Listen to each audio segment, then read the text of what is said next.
Online অফলাইনে লক্ষ লক্ষ মানুষ আমার এই রমজানে ওয়াজ শুনবে। আল্লাহর নবী বলেন, উম্মত তুমি মাহে রমজানে তোমার কর্মচারীর কাজ কমায় দাও, তাকে ইহসান করাও, তাকে দয়া করো। যদি তুমি তার কাজ কমায় দাও, আমি রাসূল তোমাকে গ্যারান্টি দিলাম আল্লাহ তোমাকে জাহান্নাম থেকে মুক্তি দিয়ে দেবে। সুবহানাল্লাহ। একসাথে হবে না? জোরে বলেন আল্লাহু আকবার।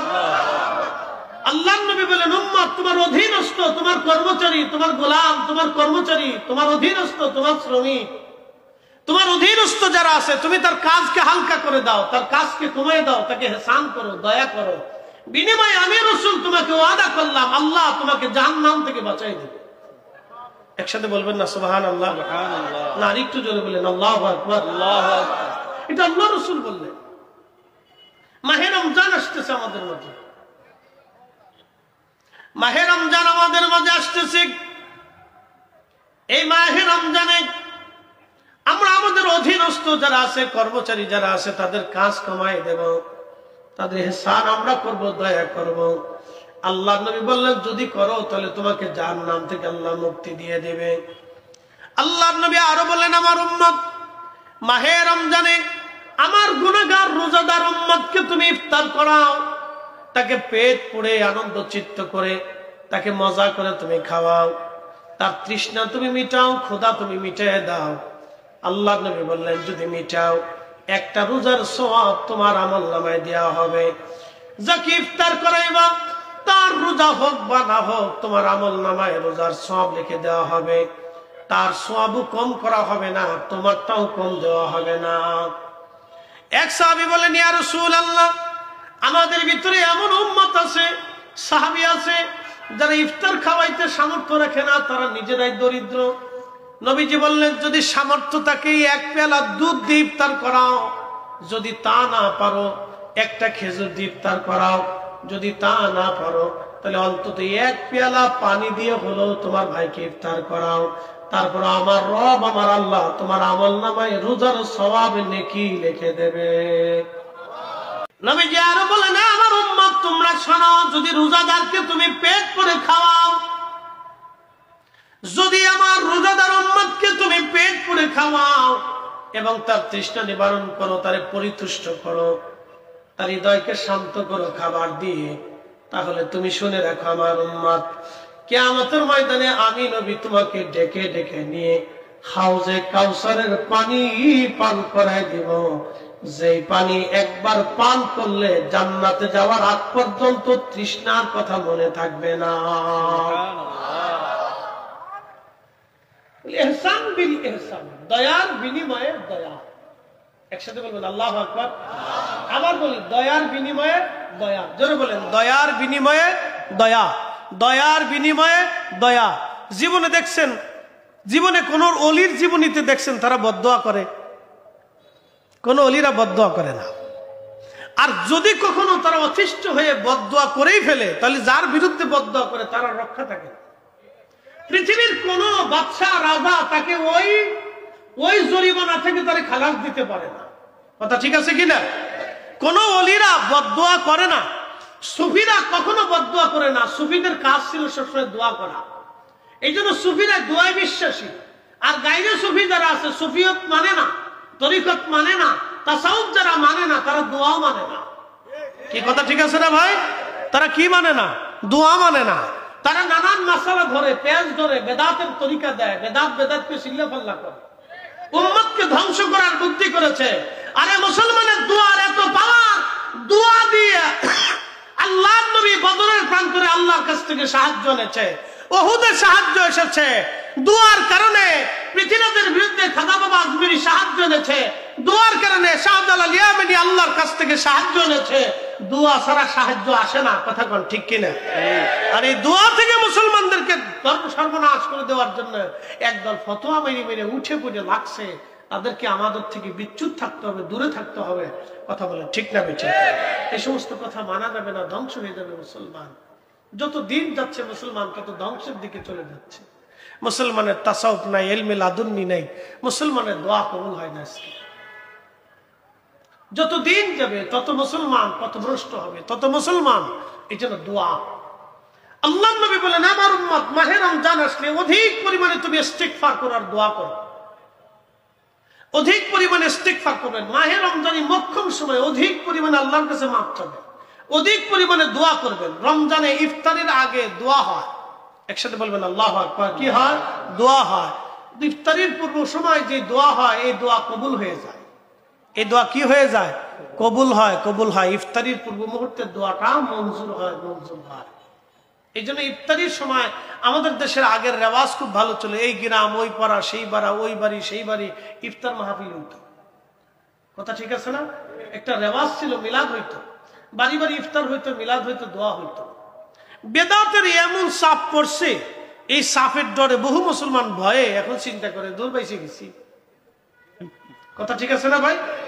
অনলাইনে অফলাইনে এত বেদাতের চাপ, কত শাইখ যে বেদাতের মার্কা মেরে দিছে, এই বেদাতের মার্কায় মুসলমান এটা ভুলে গেছে। কি কথা ঠিক আছে না ভাই? মুসলমানের কপাল বন্ধ হয়ে গেছে এত বেদাতের চাপে পড়িয়া। মুসলমান খুব কষ্টের মধ্যে আছে যে এত চাপের মধ্যে পড়ে আমরা কেমনে দাঁড়াই থাকবো। মানে এত বেদাতের চাপ দিছে যে চাপের চোটে মুসলমান দাঁড়াইতে পারতেছে না।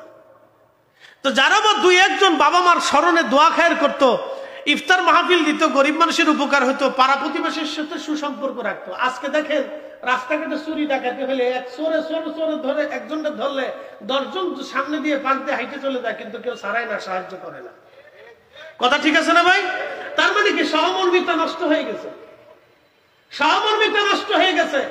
গ্রামে গ্রামে মানুষের মহব্বত কমে গেছে, প্রতিবেশীর সাথে প্রতিবেশীর মহব্বত কমে গেছে। মহব্বত বাড়বে কি করে?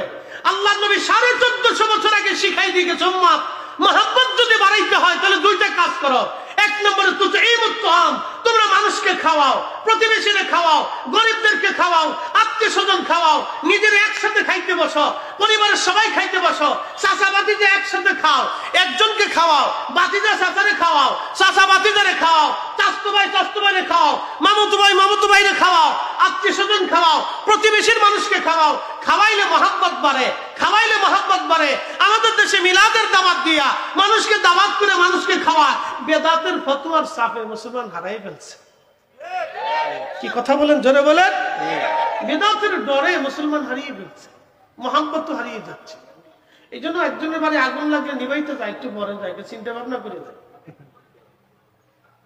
হ্যাঁ, আপনি দেখেন ঢাকা শহরে সন্ধ্যায় বিকেলে দিনে দুপুরে ডাকাতি হচ্ছে, কেউ কারো ছাড়াচ্ছে না, কেউ কারো হেল্প করতে আসে না।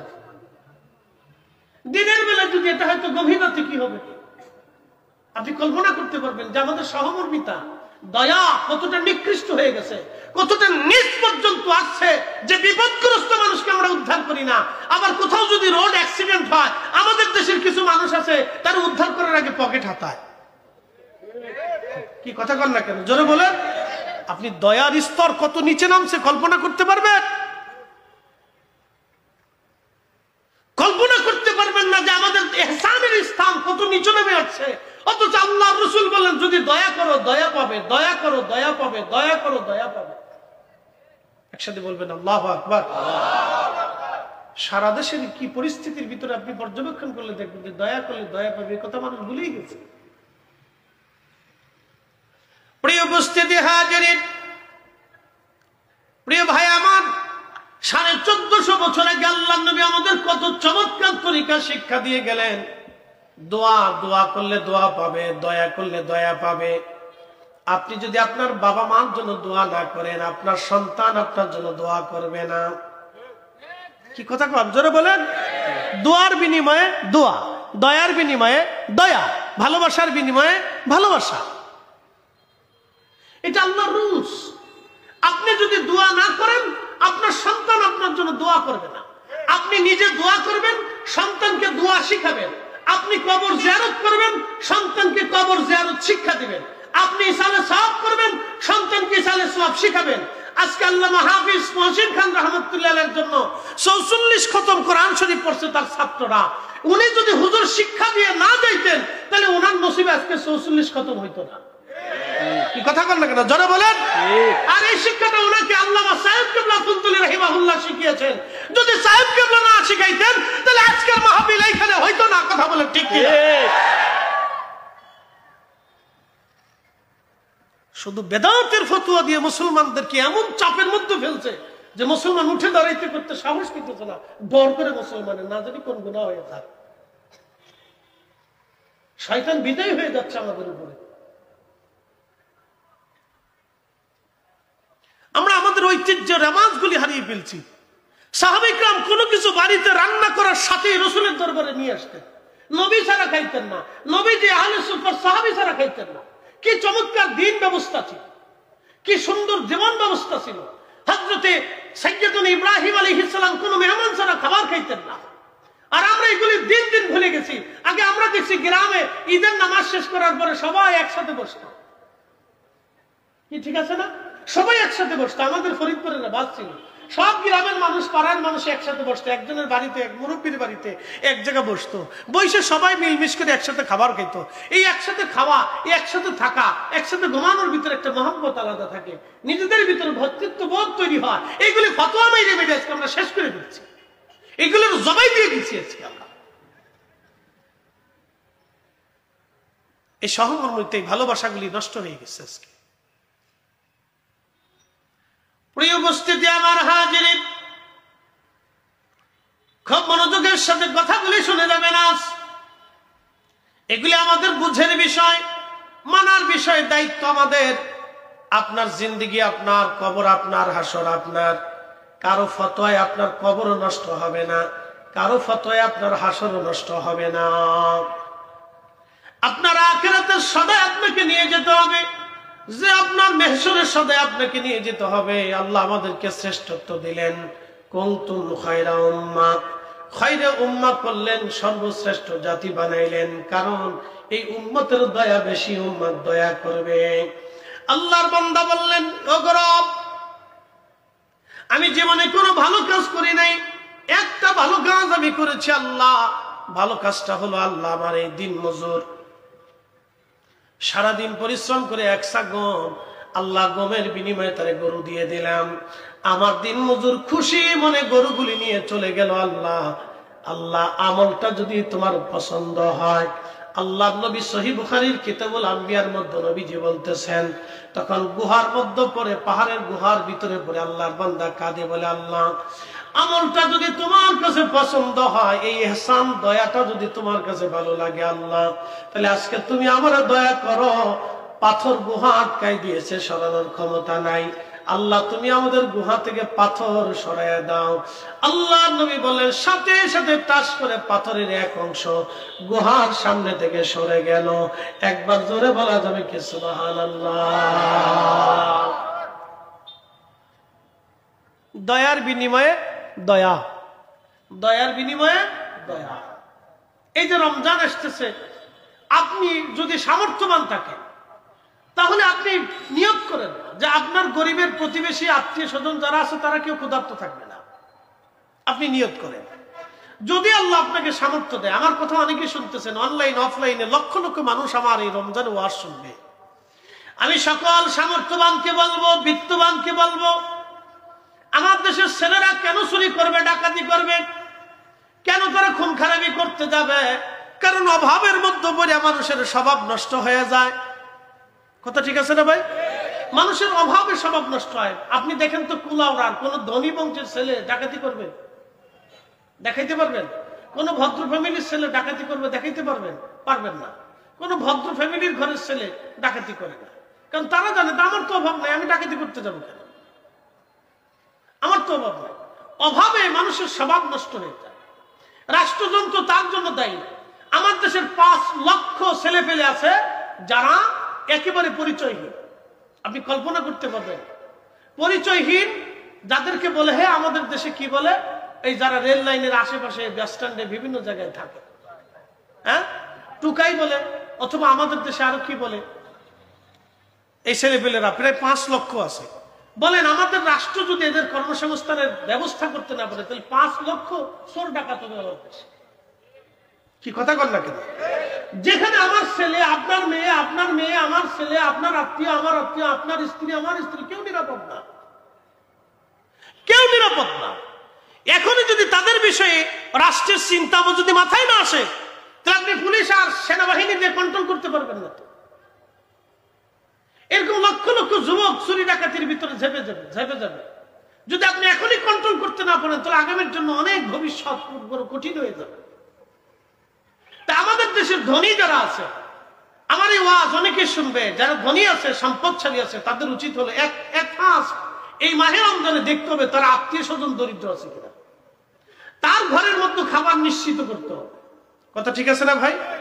2 নম্বর, তার প্রতিবেশীর মধ্যে দরিদ্র আছে কিনা, তাদের ঘরের মধ্যে খাবার নিশ্চিত করতে হবে। 3 নম্বর, তার গ্রামের মধ্যে দরিদ্র আছে কিনা, যদি থেকে থাকে তাহলে তার ঘরে খাবার মাহে রমজানে নিশ্চিত করতে হবে। এরকম সব বাংলাদেশের ধনীরা যদি তার প্রত্যেক গ্রাম এরকম করে তাহলে আশা করি অনেক অপরাধ প্রবণতা কমে যাবে, আমাদের দরিদ্র মানুষের জন্য ইহসান হবে, দয়া হবে। প্রিয় উপস্থিতি হাজিরিন, খুবই মনোযোগের সাথে শুনবেন। দয়া করলে দয়া পাওয়া যায়। সহিহ বুখারী থেকে আমি আপনাদেরকে আরেকটা হাদিস শরীফ শোনাই। নবীজি বললেন, পূর্ব জমানার একজন মহিলা ছিল বড় নামাজি, নামাজ পড়তো মহিলা, কিন্তু তার বাড়ি একটা বিড়াল ছানা ছিল, বিড়াল। এই বিড়ালের গলার মধ্যে রশি বেঁধে বিড়ালটাকে ঘরের মধ্যে বেঁধে রাখতো, খাবার দিত না, মাঝে মধ্যে দিত, মাঝে মধ্যে দিত না। এইভাবে ক্ষুধার্ত থেকে থেকে বিড়ালটা মারা গেল। ক্ষুধার্ত থেকে বিড়াল মারা যাওয়ার কারণে ওই নামাজি মহিলার সমস্ত নামাজ ইবাদত গুলি আল্লাহ কর্মফল নষ্ট করে দিয়ে তাকে জাহান্নামী বানিয়ে দিলেন। সহিহ বুখারীতে নবী বললেন, ওই মহিলাকে আল্লাহ জাহান্নামী বানিয়ে দিলেন। কারণ কি? সে বিড়ালকে কষ্ট দিল, বিড়ালকে মারলো, বিড়ালকে খাবার না দেওয়ার কারণে ক্ষুধার্ত বিড়াল মারা গেল। সেই জন্য মহিলার নামাজ তাকে জান্নাতে নেয় নাই, মহিলার রোজাও তাকে জান্নাতে নেয় নাই, মহিলার ইবাদত তাকে জান্নাতে নেয় নাই, কারণ আল্লাহর একটা সৃষ্টিকে সে কষ্ট দিয়েছে। যদি এক বিড়াল মারার কারণে একজন নামাজি নারী যদি জাহান্নামে চলে যায়, তাহলে মানুষ যারা খুন করে তাদের অপরাধ কত কঠিন হবে। কি কথা কর না কেন, জোরে বলেন। যারা মানুষ খুন করে, যারা মানুষকে হত্যা করে, মানুষকে কষ্ট দেয়, মানুষের সম্পদ জোর করে ডাকাতি করে নিয়ে যায়, তাদের পরিণতি কি হবে? তাদের কত ভয়াবহ কঠিন পরিণতি হবে, ইয়া রাব্বি, আমরা জানি না। কত ভয়াবহ পরিণতির শিকার তাদের হতে হবে, সে নিজেও জানে না। আল্লাহ কোরআনে বলেন, মান কাতালা নাফসান বিগাইরি নাফসিন আও ফাসাদিন ফিল আরদি ফাকান্নামা কাতালান নাস জামিআ।